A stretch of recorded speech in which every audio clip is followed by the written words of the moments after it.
설교 목적을 먼저 말씀드릴게요. 설교 목적 진술. 그것은 주인님 말을 잘 듣게 만드는데 설교 목적이 있어요. 보통 욥기서 주제라고 한다면 우리가 많이들 고통, 고난에 대한 주제로 생각하는데 사실 그렇지 않아요. 욥기서의 가장 큰 주제는 무엇인군요? 주인이 있다예요. 주인이 있다, 이것이 욥기서 주제입니다. 너희들의 인생 가운데 주인이 있느냐, 그 주인이 누구냐라는 것을 선명하게 보게 만드는 것이 욥기서입니다. 욥기서를 차근차근 읽어내려다 보게 되어지면 하나님의 주권, 우리 하나님의 인생의 주인이시다라는 것을 보게 만든다라는 거예요. 그 하나님이 주인이라고 결정냈다고 한다면 그 주인님 말 잘 듣게 만드는데 오늘 설교 목적이 있어요. 그냥 우리가 하나님을 좀 배제하고 일단 주인이 내게 있다라고 한다면 그 느낌, 감흥이 좀 다르잖아요. 우리는 누군가 나를 지도하거나 나에게 주인 행사를 하게 되어지면 거부감을 일으키는 것이 우리 인생이죠. 그게 어려워하죠. 누군가가 나에게 주인된 역할을 감당하고 했을 때는 화가 나는 법이거든요. 분노가 일어나는 법이거든요. 그런 인생이거든요. 그러함에도 불구하고 사실은 내가 어떤 관계 속에서 누군가 나를 지도하려고 하는 주인 행사를 하려는 것보다 더 강하게 어떻게 보게 되어지면 더 완벽하고 아주 세밀하게 주인 역할을 하시는 분이 계시다라는 거예요. 사실은 계시다라는 거예요. 근데 그것을 알지 못하는 이유에 대해서도 오늘 말씀을 통해서 여러분 보게 될 겁니다. 그리고 여러분 인생 가운데 사실은 알고 보게 되어지니까 주인 행사하는 것이 따로 있었다라는 거예요. 주인 노릇하는 것이. 내 인생을 내 것이라 여기고 내 마음을 내 것이라고 여긴 주인 행세를 하는 것이 하나님이 아닌 다른 것이 있었다라는 것. 그것이 어떠한 구체적인 사건일 수도 있고 그리고 그것을 생각하는 나일 수도 있고 또 무엇인가 묶여서 끌려가게 만드는 다른 요소일 수도 있다라는 거죠. 그것도 아울러 깨워져서 완전히 산산조각나서 주님께서 나를 이끌어 가시는 것이 무엇인지 오늘 말씀을 통해서 보고 결정하고 따라가는 은혜가 여러분에게 일어나기를 예수님이 축복합니다. 주인이 있다고 한다면 사실 어떠한 문제가 우리 가운데 선명하게 나타나야 되는 거니 그 주인께서 하신다라는 거예요. 그게 서지는 거거든요. 나에게는 주인이 있어라고 한다면 그 주인의 계획이 있다라는 거죠. 그 주인께서 생각하시는 바가 있다는 거죠. 그 주인께서 생각한 바를 이끌어가는 힘, 의지, 능력, 그 능력이 있다는 거거든요. 그러니까 내 인생에 있어서 하나님이 나의 주인이다라고 한다면 그러니까 그것이 존재적으로 일깨워지고 믿어졌다고 한다면 내 존재가 알아요. 내 주인 되신 하나님께서 나에 대한 계획이 있다는 거 실제 알거든요. 그리고 그걸 믿기 시작하는 거예요. 그 계획과 생각이 있으신 하나님을 신뢰한다는 것이 무엇인지 알아가거든요. 그래서 하나님과 밀착되는 것을 더 소원하게 되어져요. 왜냐하면 하나님과 밀착됨이 멀어질수록 그 계획이 희미하니까. 하나님과 밀착됨이 멀어질수록 하나님의 의지, 하나님의 힘을 경험할 수가 없으니까. 그러니까 하나님이 나의 주인입니다 라는 결정이 내 존재적으로 일깨워졌다고 한다면 그 하나님을 더 갈망할 수밖에 없겠죠. 더 고파할 수밖에 없겠죠. 그게 바로 1절, 2절이거든요. 한번 읽어볼까요? 시작. 욥이 여호와께 대답하여 이르되 주께서는 못하실 일이 없사오며 무슨 계획이든지 못 이루실 것이 없는 줄 아오니. 욥이 깨달았다라는 거예요. 아니, 욥이 그간에 우리 하나님의 자부심이었고 하나님께서 욥을 통해서 의롭다고 얘기했으니까 이런 것 좀 못 깨달았겠냐고요. 그런데 지금 수많은 고난과 고통과 아픔과 우리 인생에 생각할 때는 감내할 수 없는 그런 곤경에 처한 후에 이야기를 하고 있다는 거예요. 어떤 걸 고백하고 있는 거예요? 실제 주인께서 하시는 일에 대해서, 실제 주인께서 계획이 있다는 것에 대해서, 그리고 그 계획을 가지고 계신 우리 주님께서 능력이 있다는 고백을 하고 있다는 거죠. 다시 한번 읽어볼게요. 목사님 2절. 주께서는 못하실 일이 없사오며 무슨 계획이든지 못 이루실 것이 없는 줄 아오니. 여러분, 이게 간단한 말이 아니거든요. 지금 욥은 어떤 상황이었어요, 여러분? 모든 것이 다 무너진 상황이었잖아요. 가족도 깨어졌어요. 자녀도 죽었어요. 아내도 떠나갔어요. 그리고 친구 관계도 산산조각이 났죠. 건강 무너졌어요. 그리고 재정적인 것도 완전히 산산조각 났어요. 그런 상황 가운데 하나님은 못하실 일이 없습니다라고 고백하는 것이 여러분 좀 허무하게 느껴지지 않으세요? 좀 뭔가 허망스럽게 느껴지지 않으세요? 그런데 그 고백이 실제 주인에 대한 고백이라는 거예요. 그러니까 그것은 주인 됨이 선명했을 때 하는 고백이지, 그 주인이 주인으로서 나타나지 않고 나의 소원을 이루는 어떤 그러한 의미를 가지고 있음에도 불구하고 주인이라고 고백한다고 한다면 그 고백이 일어나지 않아요. 그래서 욥기서는 그 주인이 선명하게 나타나게 보여주는 것이 주제라는 거예요. 주제. 좀 주님께서 욥의 그 상황 가운데서 이렇게 말씀하고 있다라는 거예요. 이런 상황 가운데 내가 주인이다, 내가 하는 일이 있다라고 말씀하고 있다라는 거죠. 그런데 알다시피 욥이 어려움과 그런 곤경을 겪기 전에는 주님을 믿었어요. 알았죠. 그런데 욥의 형편이 바뀌거든요. 욥의 상황이 바뀌어요. 그러니까 하나님께서 얼굴을 가리웠을 때 욥을 보호하는 보호 장치가 실제 떠나가요. 그렇죠. 욥이 완전히 무너졌잖아요. 그런데 완전히 무너졌을 때 그때 욥의 언어를 보게 되어지면 이미 우리 38장 살펴보았잖아요. 무지한 언어, 무지한 말. 다시 말하면 그때에도 하나님을 하나님됨이라고 인정하기보다는 내가 생각하는 하나님에 대해서 얘기하는 거거든요. 내가 생각하는 믿음에 대해서 얘기해요.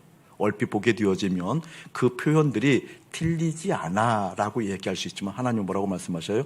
무지한 말이라고 얘기했고, 그 무지한 말이 하나님의 뜻과 하나님의 마음과 하나님의 의지를 망쳐놓았다, 더럽혔다, 이렇게 얘기하고 있잖아요.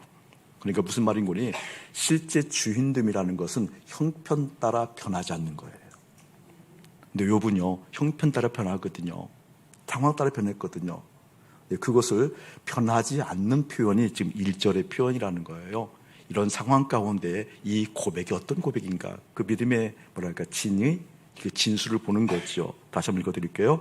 이때 그 상황 가운데 욥이 말하는 거예요. 주께서는 못하실 일이 없사오며 무슨 계획이든지 못 이루실 것이 없는 줄 아오니, 깨달았다라는 거예요. 절절하게 알았다라는 거예요. 저는 이런 은혜가 여러분에게 깊이 일어나기를 예수님으로 축복합니다.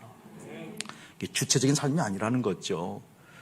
내가 하나님 얼굴을 가리웠을 때 주체적으로 생각하고 주체적으로 판단하고 주체적으로 무엇인가 본 것을, 결정했던 것을, 얘기했던 것을 돌이킨 장면이거든요. 예를 들면 이런 거예요. 지난주에 우리 교우들 신방을 더러더러 했었는데, 한 교우를 신방하게 되었을 때 그분께서 목사님에게 절절한 이야기를 한 게 있어요. 그래서 마음에 그분을 품고 몇 주간을 기도하는 상황 가운데 그분을 향한 하나님의 따뜻한 마음을 보여주시더라고요. 근데 뜻밖의 너무나 따뜻한 햇살이 그분에게 비추는 것을 보여주셔서 그걸 묵상하는 과정 가운데 하나님께서 그분을 위로하기를 원하신다는 마음이 제가 강하게 온 거예요. 그래서 지난주에 신방하기로 결정하고 신방을 했던 한 교우 가정이 있어요. 근데 가서 왔는데 어떤 것을 주님께서 그분에게 들려주셨는 거니? 잘하는 말씀이에요. 이사야서 49장 15절 16절 말씀인데, 그 말씀은 다른 말씀이 아니라 여인이, 엄마가 어린 젖먹이를 어떻게 잊겠느냐, 그 얘기거든요. 그러니까 엄마가 태중에 있는 그 아이를 긍휼히 여기지 않겠느냐라고 얘기하면서 엄마가 어떻게 그 여인을 버리고 잊을 수 있겠느냐, 하물며 그런 엄마가 그렇게 한다 할지라도, 혹시 버린다 할지라도 나는 너희들을 버리지 않는다, 잊지 않는다, 그런 얘기거든요. 그래서 너를 내 손바닥에 새겼고 내 마음에 신비에 새겼다라고 주님께서 말씀하신 장면이에요. 근데 이런 본문을 볼 때 보통 설교의 패턴은 어떤 패턴인 거니? 안심하세요, 뭐 그런 거거든요. 하나님이 당신을 잊지 않는데요. 하나님이 당신을 버리지 않는데요. 하나님이 당신을 손바닥에 새겼대요. 결코 하나님이 당신을 버리지 않아요. 잊지 않아요. 그러니까 안심하세요, 이런 패턴이잖아요. 그런데 그것은 정말 틀린 설교거든요. 우리 하나님이 약속하셨기 때문에 원래 안 잊어요. 잊는 건 내가 잊어요. 아멘. 아멘. 하나님은 잊지 않는다니까요. 이 세상 끝날까지 너희와 함께해, 그러니까 안심하세요 라고 얘기하잖아요. 여러분, 안심이 되는 게 아니에요. 하나님 이 세상 끝날까지 함께 하신다니까요. 그것을 못 믿는 게 나지, 그것을 안 믿는 게 나지. 아멘. 그러니까 깨닫는다라는 것, 하나님이 주인됨을 알았다라는 것, 하나님이 주인됨이 뭔지 내 삶과 들어왔다는 건 뭐예요? 내가 잊어버린 나를 어떻게 십자가에서 못 박는 거예요. 그것을 온전하게 받아들이지 못하고 잊어버린 나를 인정하는 거예요. 하나님, 나는 변할 수 있습니다. 나는 상황 가운데 민감하게 상황에 묻힐 수 있는 인생입니다. 나는 하나님께서 얼굴을 가리우게 되어지면 환경을 보는 것이 내 인생입니다. 이것을 인정하고 어떻게 그래서 난 주님과 연합하지 않으면 안 됩니다 라는 것들이 실제 하나님께서 약속하신 그 약속이 실제되게 한다라는 겁니다. 그러니까 주인께서 계신다라고 한다면 주인께서 하시는 일들이 있어, 주인의 의지가 있어, 주인의 계획이 있어, 주인의 능력이 있어, 그건 맞는다니까요. 근데 그것을 잊어버리는 내가 문제라는 거예요. 그 잊어버린 그 사연들에 대해서 어떻게 욥이 다시 한번 생각했다라는 거죠. 깨달았다라는 거예요. 돌이켰다라는 거예요. 저는 사랑하는 여러분들이 주님께서 나의 주인이라고 한다면 그 주님께서 하신다라는 것이 와 주님께서 하시니까 나는 안심할 수 있어, 이건 틀린 거라니까요. 주님께서 하시는 것은 당연해요. 근데 그것을 내가 못 믿는 거예요. 그것을 내가 경험하지 못하는 거죠. 내가 잊어버리는 거죠. 그 나가 십자가에서 죽기를 예수님이 축복합니다. 아멘. 자, 두 번째 볼 때에는 주인이 있다고 한다면 주인께서 하시는 것도 있지만 두 번째는 주인이 있다고 한다면 내가 주체적으로 살 수가 없어요. 반드시 맞죠, 그 말이. 내가 주체적으로 산다는 것은 말도 안 되죠. 자, 그 장면을 조금 뉘앙스는 이상하지만 4절을 읽어볼 텐데 4절 한번 읽어봅시다. 시작. 내가 말하겠사오니 주는 들으시고 내가 주께 묻겠사오니 주여 내게 알게 하옵소서. 자, 이 말을 좀 뭐라 그럴까, 느낌상 보게 되어지면 좀 다른 느낌이 들 수 있는데 사실 원어로 보게 되어지면 하나님은 말씀하시고 내가 듣는다는 개념이에요. 근데 이 개념이 오히려 저는 이렇게 표현하는 게 더 잘 표현한 것 같아요. 이 표현이. 이 표현에 대해서 좀 의문을 제기하는 주석서들이 많이 있는데 오히려 저는 이 표현이 더 마음에 들어요. 이 말은 무슨 말인 거요? 주인, 다시 말하면 상대가 있다는 것을 의미하는 거거든요. 무엇을 의미하는 거니? 욥이 하나님께서 얼굴을 가리웠을 때에는 이 상대, 다시 말하면 주인과 나의 상대가 주인됨이 이 주인이 없었잖아요. 그러니까 욥은 무엇을 상대했던 거예요? 문제를 상대했던 거잖아요. 아픔을 상대했던 거거든요. 환경을 상대했거든요. 나를 무너지게 만드는 그 고통을 상대했다라는 거잖아요. 그런데 주인이라는 개념이 선명하게 드러나게 되어지면 내가 상대할 분이 그 주인이라는 거예요.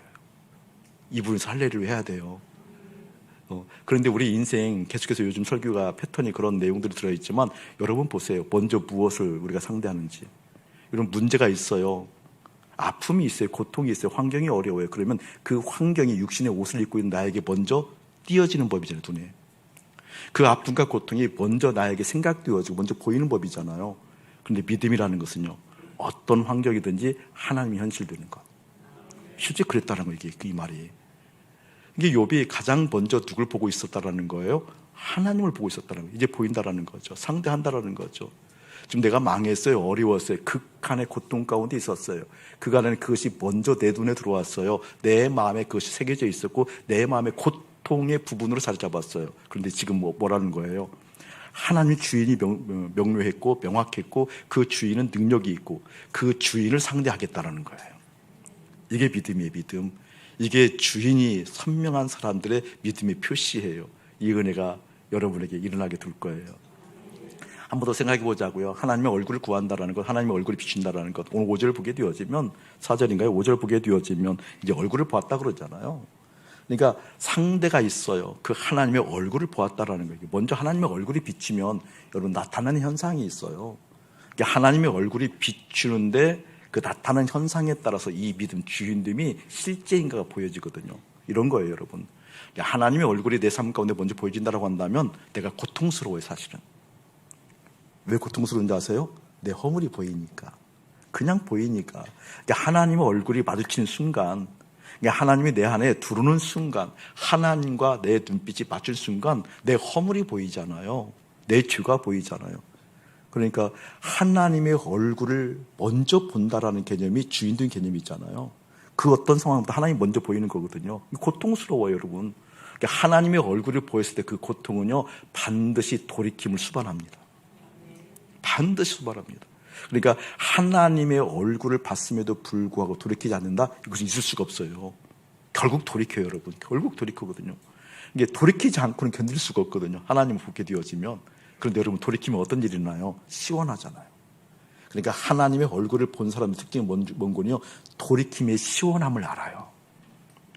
이게 주인된 개념, 하나님이 나의 주인입니다, 이런 고백을 가지고 있는 사람들은 그 돌이킴의 시원함들이 무엇인가 안다니까요.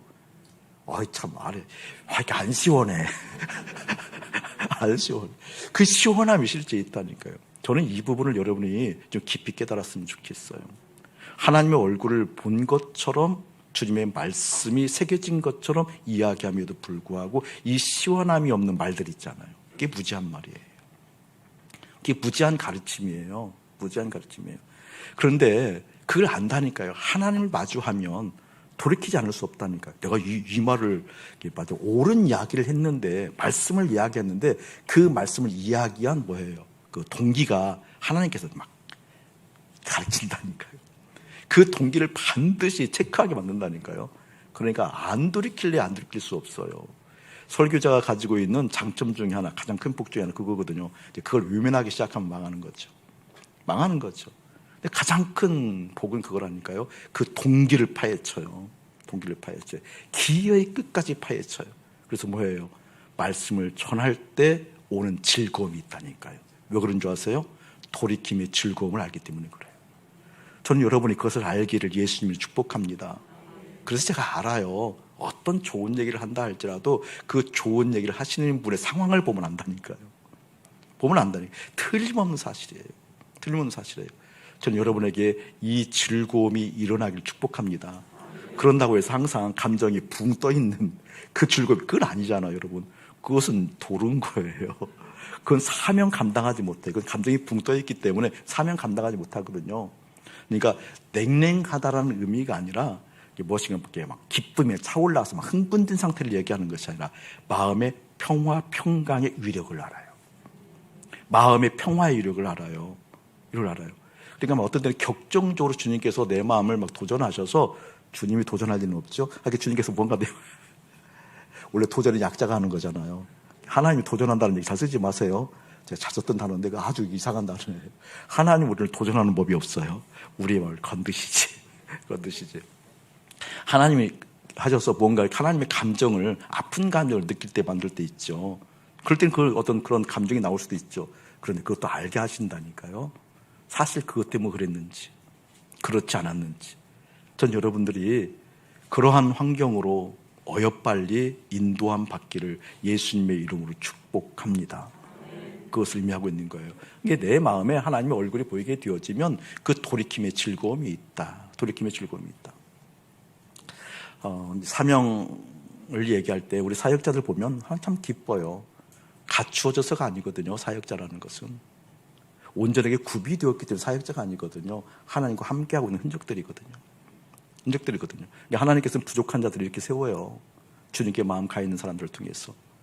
하나님께서는 연약한 자들을 이렇게 세우셔서 당신의 마음을 부으셔서 그 마음을 받는 사람들에게 하나님 역사를 일깨운 바 되어지거든요. 그래서 우리 교회 사역자들에게 저는 큰 기쁨이 있어요. 감사가 있고요. 하나님의 은혜가 있고요. 아니, 어쩜 하나님께서 이렇게 부족한 우리들을 이렇게 세우셔서, 정말 괴수 중에 괴수잖아요. 그럼에도 불구하고 이렇게 세우셔서 곳곳마다 순간마다 하나님께서 기도하게 하시고 사랑하게 하시고 인내하게 하시고 바라보게 하시는가, 놀라운 거거든요. 여러분, 그 의미가 깨달아지길 축복해요. 목사님 금방 운변을 한 거거든요. 축복합니다. 예를 들면 이런 거예요. 여기 꽃이 있으면 이게 수국이죠? 맞나요? 수국. 이 수국인데 수국인데 예를 들면 이제 이 수국에 대해, 저는 꽃에 대한 이런 자연 환경에 대해서 감흥이 좀 남다르니까 저는 이런 거 무조건 좋아요. 그냥 무조건. 그리고 이만큼 있으면 저는 한 4시간 놀을 수 있어요. 이 정도 크기면. 정말요. 4시간.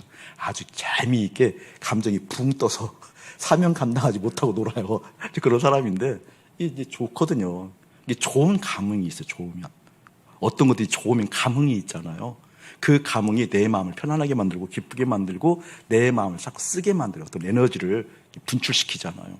근데 예를 들면 숙제한다고, 제 숙제 이 꽃에 대해서 알아라 그러면 알겠죠. 학명에 대해서 연구도 하겠고, 그리고 이 꽃에 대해서 어떤 꽃말 같은 것도 알겠고. 그러니까 숙제를 하면 이 꽃에 대한 지식은 더 커져요. 사실은 숙제를 하게 되어지면 이 꽃에 대해서 아는 것은 더 많아진다니까요. 근데 감흥은 없어요. 우리가 믿음 생활을 그렇게 하고 있어요. 많이들 그렇게 하고 있다니까요. 그러니까 여기에 대한 지식이 쌓여지니까 가르칠 수는 있겠죠. 지식이 쌓여지니까 이 지식에 대해서 모르는 허점들은 더 많이 볼 수 있겠죠. 그러나 결코 감흥은 아닙니다. 관계는 아닙니다. 하나님과 관계가 그렇다니까요.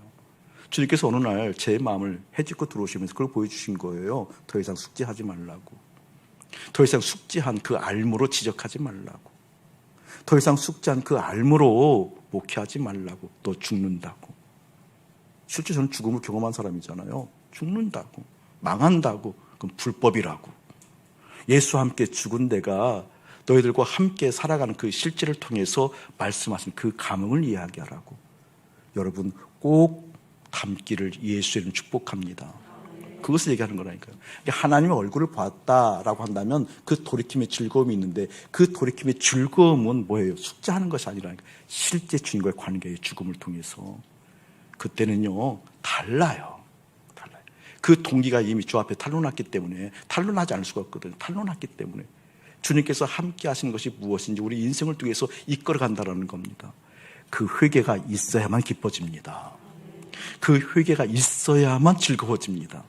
그 회개가 있어야만 뭐예요? 실제 누구를 바라보든 어떤 일을 하든 어떤 상황이든 그 걸릴 때마다 회개한 하나님의 사람들은 그것에 더 이상 걸리지 않고 뭐예요? 하나님의 사람을, 하나님의 능력을, 하나님의 계획을 볼 수 있는 힘이 생긴다는 겁니다. 여러분에게 그 일이 예수의 이름으로 가득할지어다.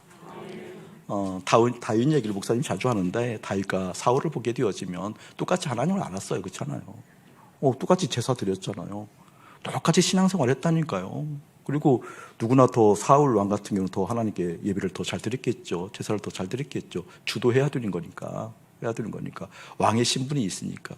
그러니까 여호와 하나님에 대한 어떤 객관적 지식도 안도 다윗도 있었고 사울도 있었다고요. 그런데 실제는요 다르잖아요. 실제는 다르다니까요. 그러니까 하나님의 이름이 실제 된 것은 다윗이었지 사울이 아니었다니까요. 다윗의 형제들도 아니었어요. 이스라엘 백성은 선민들이었잖아요. 이스라엘 백성들은 주 앞에 있는 하나님의 사람들이었잖아요. 특별하게 하나님께서, 여러분 특별한 게 좋아하잖아요. 특별하게 하나님 보시기에 참 좋았더라. 일부에 오신 분들을 사랑하십니다. 그러면 지금은 안 하지만 예전에는 와멘 그러거든요. 좋아하잖아요. 그렇잖아요.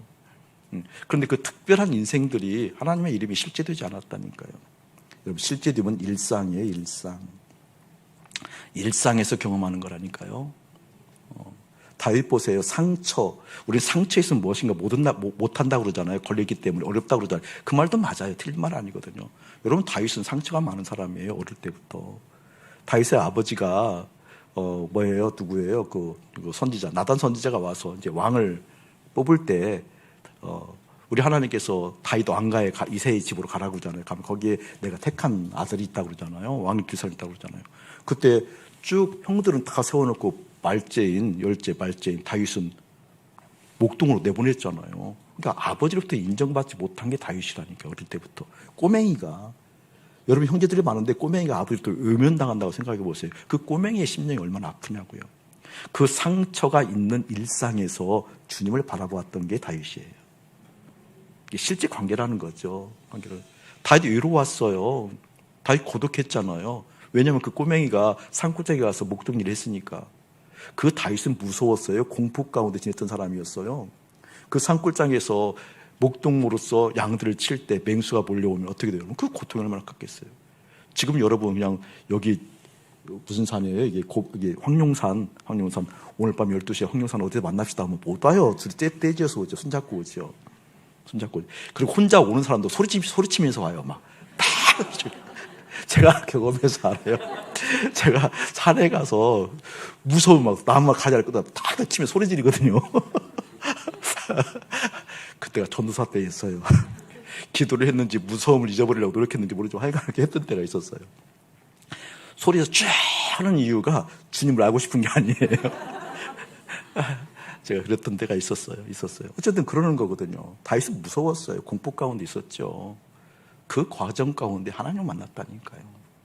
다윗은요, 죄 가운데에서도 결국 하나님 만나요. 죄를 안 지었다가 아니에요. 죄 가운데서 하나님 만난다니까요. 그러니까 일상에서 관계가 있었다 그 말. 일상에서 성공했던 아프든 힘들든 어렵든 설령 죄 가운데 있다 할지라도 어떻게 그 속에서 하나님과의 관계가 있었다라는 거예요. 저는 이 하나님과의 관계, 그 하나님 어떤 하나님이었어요? 다윗에게 있어서는 주인이었잖아요. 여호와는 나의 목자셨잖아요. 하나님이 나의 목자이면 나는 양, 짐승이라는 거거든요. 비하시키면. 그렇잖아요. 하나님이 나의 목자이면 나는 양입니다. 깨끗한 말 같지만 결국은 뭐예요? 나는 분별 하나도 할 수 없는 짐승에 불과합니다. 그 뜻이잖아요. 나는 싸움도 잘 못하고 방어할 수도 없는 일국의 왕이지만 나는 무엇인가 할 수 있는 인생이 아닙니다. 하나님은 나의 주인이시고 하나님은 나의 목자입니다. 이 관계가 죄 가운데 있었던 다윗도 살리더라. 이게 율법서의 주제. 저는 이 부분이 여러분에게 더 깊이 일어나기를 예수님이 축복합니다. 욥이 이제 귀로만 듣다가 이제 눈으로 보았다 그러잖아요. 저는 이 장면이 너무 참 재밌어요. 그리고 한편으로 욥이 놀라워요. 귀로만 들었다라는 의미가 뭔가 있는 거거든요. 우리 교회에 오시는 요즘에 오시는 분들 보게 되어지면 유튜브를 통해서 우리 교회에 선포하는 설교를 2년 동안 듣다가 오신 분도 있어요. 그분이 지금 여기에 계시네 보니까. 그리고 몇 개월 동안 듣다가 오시는 분들이 있어요. 또 아기도 이렇게 태중부터 우리 등록교인이 아닌데 듣다가 와서 아기가 저를 알아본다고. 하여간 주님, 그래도 주님은 주인이십니다. 몇 달 듣다가 오시는 분들 많거든요. 근데 그분들이 한결같이 하는 얘기가 뭔 거니, TV에서만 보다가 실제 보니까 연예인 본다는 느낌을 해요. 그렇게 얘기를 해요. 그래서 내가 괜히 가슴이 커지고 그래요. 마음이. 그러니까 실제 본다는 개념은 다른 거거든요. 근데 무슨 얘기인 건 이게 귀로만 들었다는 얘기가 기가 막힌 얘기거든요. 그러니까 유튜브를 통해서 들었어요. 예를 들면 여러분 직접 보잖아요. 근데 유튜브를 통해서 들었음에도 불구하고 직접 보는 사람들은 사실 욥은 흐트러지지 않았잖아요. 하나님 얼굴 가리기 전에는 흐트러지지 않았잖아요. 이게 듣기만 들었어도 TV나 브라운관이나 하여간 유튜브를 통해서 들었어도 그리고 어떻게 그랬음에도 불구하고 실제 저를 본 것처럼 예를 들면 그렇게 하는 사람들이 있거든요. 만났을 때 감흥은 다른 거잖아요. 그러니까 하나님도 그냥 귀로만 듣는 것처럼 실제로 누구나 다 들어요. 근데 누구나 다 똑같지는 않거든요. 다 다르거든요. 근데 그때에도 욥에게는 뭐가 있었다는 거예요? 그 관계성이 있었다는 거라니까. 그 관계성이. 그리고 나서 이제 실제 보는 거예요. 당신이 나의 주인입니다. 당신이 나의 실제입니다. 라는 것을 전적으로, 전인격적으로 깨닫는 거잖아요. 얼굴을 가리울 때나 가리우지 않을 때나 이제 당신을 내가 실제로 보았습니다. 이제 모든 환경을 초월하여 당신은 나의 주인이십니다. 아멘. 주인이 있다고 한다면 주인께서 하셔요. 주인이 있다고 한다면 내가 주체적으로 살지 못해요. 주인이 있다고 한다면 그 주인을 따라갈 수밖에 없어요. 여러분의 그 순종의 기름 부음이 일어나기를 예수님의 이름으로 축복합니다. 아멘. 그 순종의 기름 부음 놀라운 거거든요, 여러분. 그냥 여러분 그냥 이렇게 너그럽게 마음 넓혀도 의도를 가지고 하는 얘기 아니니까 꼭 다 잘 들어야 돼요. 설교할 때 이렇게 의도성을 이렇게 들을 때가 많이 어려워하거든요. 근데 의도를 가져갖고 여러분에게 복음을 얘기하니까 그대로 들으세요, 여러분. 순종 못 하시는 분들의 논리가 첫 번째 이런 논리거든요. 이게 순종할 만한 대상이 아니라는 얘기를 많이 해요. 허점이 있다라는 거죠. 약점이 있다라는 거죠. 부족하다라는 거죠. 그러니까 그 부족한 것이 보이고 약점이 있고 흠이 있기 때문에 순종하지 못하겠다고 얘기하거든요. 여러분, 이건요 스스로 속이는 거예요. 우리 예수님 완전했어요. 우리 예수님 온전했어요. 근데 완전하고 온전하신 예수님 순종 안 해요. 순종 안 한다니까요. 순종은 대상이 부족하기 때문에 할 수 없다가 아니라니까요. 순종이라는 것은 주인됨이 선명한 애예요. 주님께서 실제 그런 거라니까요, 여러분. 그렇기 때문에 저는 그게 무서운 거예요. 그렇기 때문에 그런 말을 하는 분들을 보면 저는 속에서 떨리는 거예요. 뭐가 떨리는 줄 아세요? 그분이 실제 믿음이 없다는 것을 증명하고 있기 때문에. 주님을 믿는다고 한다면 그 주님께서 하시는 일을 믿는다니까요. 주님께서 이루어가시는 계획을 믿는다니까요. 주님께서 세우신 하나님의 사람들을 믿을 수밖에 없는 거예요. 저에게 사역자들 함부로 대하지 않기를 축복합니다. 함부로 대했던 여러분의 교만이 있거든요. 주님께서 지금 몇 달 동안 참고 계세요. 돌이켜야 돼요. 회개해야 돼요. 믿음 없는 짓이에요. 아니에요. 주님을 믿는다고 한다면 여러분이 견주는 심정들, 여러분이 비교하는 심정들, 목사님이 탁 얘기하는 거예요. 지금 겹치게 얘기하는 거거든요. 돌이켜야 돼요. 그래, 교회 기름 부음이 있어요. 그 은혜가 사랑하는 여러분 10년 가운데 깊이 일어나기를 예수님 축복합니다. 주인됨이에요, 주인됨. 순종은요, 주인이 선명할 때 되는 거예요. 주인 됐을 때 이루어지는 역사예요. 이 역사까지 아울러 있어서 주체적으로 사는 인생이 아니라 하나님의 주체성을 깨닫는 여러분 되어지기를 예수님 이름으로 축복합니다. 주인이 있으면 주인께서 하십니다. 주인이 있으면 내가 주체적으로 못 삽니다. 주인이 있으면 순종합니다. 그 은혜가 사랑하는 10년 가운데 더 깊이 새겨진 한 주 되어지기를 예수님을 축복합니다. 이제는 우리 주 예수 그리스도의 은혜와 우리 아버지 하나님의 극진하신 사랑하심과 성령 하나님의 감화감동 교통하심이 주인 그 의미를 깨닫고 저에게는 주인 있습니다. 주님께서 하시는 것 보고 제가 스스로 하지 않습니다. 순종합니다 라고 결단하는 거룩한 백성들 가운데, 그래서 그렇지 못하는 것들을 회개하고 돌이키는 거룩한 하나님의 백성들 가운데 이대로부터 영원 무궁토록 함께 할지어다. 아멘.